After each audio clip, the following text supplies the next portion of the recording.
মধ্যপ্রাচ্যে উত্তেজনা দিন দিন তীব্র হচ্ছে। ইরানের পরমাণু কর্মসূচি ঘিরে মার্কিন প্রেসিডেন্ট ডোনাল্ড ট্রাম্পের হুঁশিয়ারির পর অঞ্চল জুড়ে নতুন করে সামরিক উদ্বেগ তৈরি হয়েছে।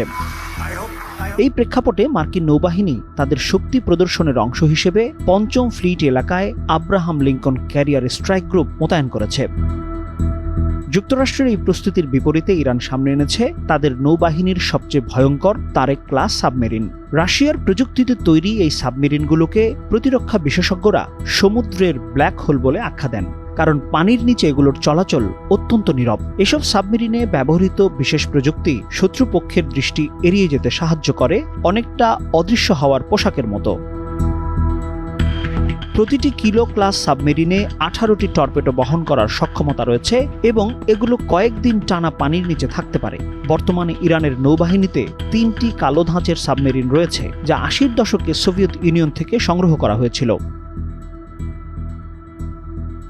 যদিও এসব সাবমেরিন চালাতে অন্তত 164 ফুট গভীর পানির প্রয়োজন, যা পারস্য উপসাগরের বেশিরভাগ অংশেই নেই, তবুও সংকটকালে পণ্যবাহী জাহাজ পাহারা দেওয়া বা শত্রু জাহাজ শনাক্ত করার ক্ষেত্রে এগুলো মার্কিন নৌবাহিনীর জন্য বড় চ্যালেঞ্জ হয়ে উঠতে পারে।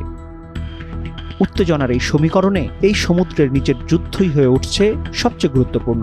বিশ্লেষকরা মনে করেন, প্রকাশ্য সামরিক শক্তি প্রদর্শনের পাশাপাশি ইরান তার নীরব সাবমেরিন সক্ষমতা দিয়ে যুক্তরাষ্ট্রকে কৌশলগত চাপে রাখতে চায়। সরাসরি যুদ্ধ না হলেও এই শক্তির ভারসাম্যই মধ্যপ্রাচ্যে উত্তেজনা দীর্ঘস্থায়ী করতে পারে।